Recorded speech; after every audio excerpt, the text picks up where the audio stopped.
আসসালামু আলাইকুম সবাইকে, কেমন আছো তোমরা সবাই? আশা করছি তোমরা যে যেখান থেকে আমার আজকের এই ভিডিওটা দেখছো তোমরা সকলে অনেক ভালো আছো, আনন্দ আছো, সুস্থ আছো। আর তোমাদের জন্য রইল আমার অন্তর থেকে অনেক অনেক ভালোবাসা।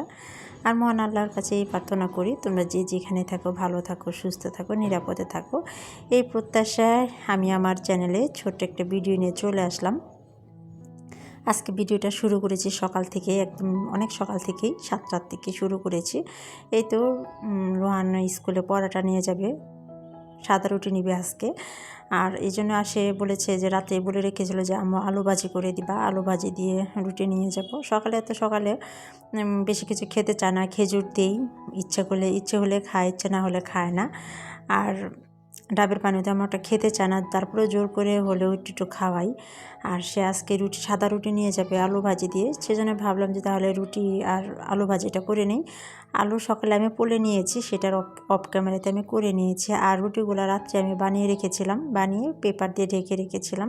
এতে দেখেন মাশাআল্লাহ কত সুন্দর ফুলকো ফুলকো রুটি হচ্ছে। আমি সবগুলো রুটি ভাজি করে রোহানকে বিদায় করে দিলাম। আর আজকে এমনিতেই রান্না করতে তেমন একটা বেশি ভালো লাগতেছে না, সেই জন্য আর রান্নাটা শেষ না করে আমি সাফিনের স্কুলে চলে আসছি। সাফিনের যেহেতু এখন 11টা সাড়ে 11টায় ছুটি হয়, তো সেজন্য ভাবলাম যে সকালে নাস্তা যেহেতু শেষ, তাহলে সাফিনকে বাসায় আনার পরে আমি রান্না শুরু করব। সেই জন্য আবার স্কুলে চলে আসলাম। স্কুলে প্রায় ছুটি হয়ে গিয়েছে, বড় বড় বাচ্চারা নামতেছে এখন। এই তো আমি সাফিনকে নিয়ে বাসায় গিয়ে রান্নার কাজে শুরু করে দিব আর কি। এই মুহূর্তে একটা কথা মনে করে দিই, প্রথমেই বলি কথাটা। এই পর্যায়ে যারা আমার ভিডিওটা শুরু করেছেন, ভিডিওতে ঢুকে পড়েছেন, একটা লাইক দিতে ভুলে গিয়েছেন, প্লিজ একটা লাইক দিয়ে শুরু করবেন। আপনার একটা লাইক কিন্তু আমার অনেক উপকার হবে, এই ভিডিওটা অনেকের কাছে পৌঁছে যেতে পারবে আপনার শুধু একটা এই লাইকের কারণেই। আর এই তো আমি বাসায় এসে, সাফিন আর নাস্তা খেলো না, ও ফুচকা খেয়ে আসছে, সেজন্য নাস্তার প্যারা নেই।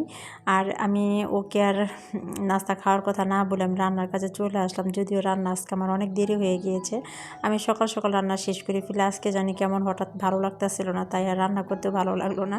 সেই জন্য রান্নাটা আজকে দেরি হয়ে গেল। আজকে রান্না দেরি হওয়া মানে আজকে সারাদিনই যাবে রান্না করতে করতে, অল্প অল্প রান্না করতে করতে। এই তো এখানে আমি করলা ভাজি করতেছি, আর এখানে আমি দেশি আলু লালটা ছোটোটা শুকলা সহ আমি পাতলা করে কেটে নিয়েছিলাম। আর এই তো ভাজি করতে করতে বাজার থেকে মুরগি নিয়ে আসছে, 2টা মুরগি ছিল না ঘরে। এই তো মুরগি নিয়ে আসছে 2 পিস আজকে। এটা আমি একটা একটা রান্না করব না, অর্ধেকটা রান্না করব শুধু বাচ্চাদের জন্য আর কি। আর গরু মাংসের ঝোল একটু একটু আছে, এটা এখন আর সাফিন খেতে চাচ্ছে না। ভাবলাম যে তাহলে রোহান এটা খাবে, সাফিনের জন্য একটু মুরগি মাংস রান্না করে দিলে আজকে সারাদিন কালকে পর্যন্ত খেতে পারবে আর কি। সেই জন্য অল্প একটু শুধু পেঁয়াজ দিয়ে আজকে কষা করে রান্না করে দিলাম। সাফিন আগেই বলেছে যে আম্মু আজকে তুমি ঝোল দিবা না, আজকে শুধু তুমি আমার কষিয়ে মুরগিটা রান্না করে দিবা। সেই জন্য আজকে আর আলু দেই নাই, শুধু পেঁয়াজ দিয়ে কষাচ্ছি। অল্প একদম শুকনো শুকনো করে ফেলবো আর কি এটা।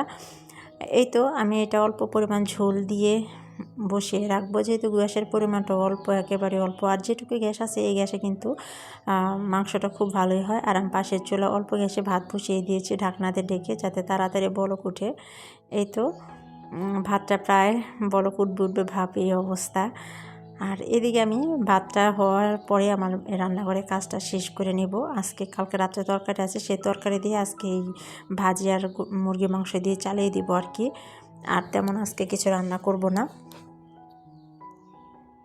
এই তো বললাম না যে গ্যাসের পরিমাণটা একেবারে কম, দেখেন কীভাবে বলো করতেছে। এইভাবে হয়ে যাবে মুরগির মাংস তো। আর মাংস রান্নাটা গ্যাসের অল্প গ্যাস থাকলেও হয়ে যায়।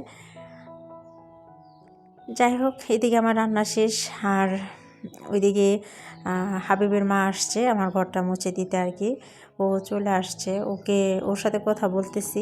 আর দেখলাম যে ভিডিওটা স্টার্ট হয়ে গিয়েছে, ভাবলাম যে তাহলে ফাঁকে একটু করেই নেই। ও কাজ করতেছে, ওর বাচ্চা নিয়ে আসছে। ও বাচ্চাটা আমার বিছানাতেই শোয়ায় রাখছে আর কি, ছোটো বাচ্চা, 3 মাস হয় নাই এখনও। কি করবে বলেন, গরিব মানুষ তো পেটের দায়ে কাজ করতেই হয়। এই তো চলে আসছে ও কাজে। ওর বাবুটাকে রুমে শোয়াই রাখছে রোদের ভিতরে, জানলা দেখতে রোদ আসতেছে, সেই রোদের মাঝে শোয়াই রাখছে। দেখেন ও নাকি 3 মাস কিন্তু হয় না এখনও। মাশাল্লাহ বাচ্চাগুলো, এখনকার বাচ্চাগুলো না সবই বুঝে, একটুতেই সবই বুঝে। আর ওর সাথে আমার এমন একটা ভাব হয়ে গিয়েছে, প্রত্যেক দিন যখন ওর মা কাজে আসে, ওকে নিয়ে আসার পরে এখানে অল্প নিয়ে আসে, কাঁথা টাতা সবই নিয়ে আসে, আনার পরে শোয়াই রাখলে আমি যদি ওর সামনে ঘোরাফেরাও করি, দেখা যায় ও খুবই খুশি। আমাকে দেখলে ও অনেক খুশি হয়। এই তো ও আমার সাথে মজা করতেছে, আমি কথা বলতেছি, ও কথার ফাঁকি মানে কত বুঝে, সে হাসতেছে।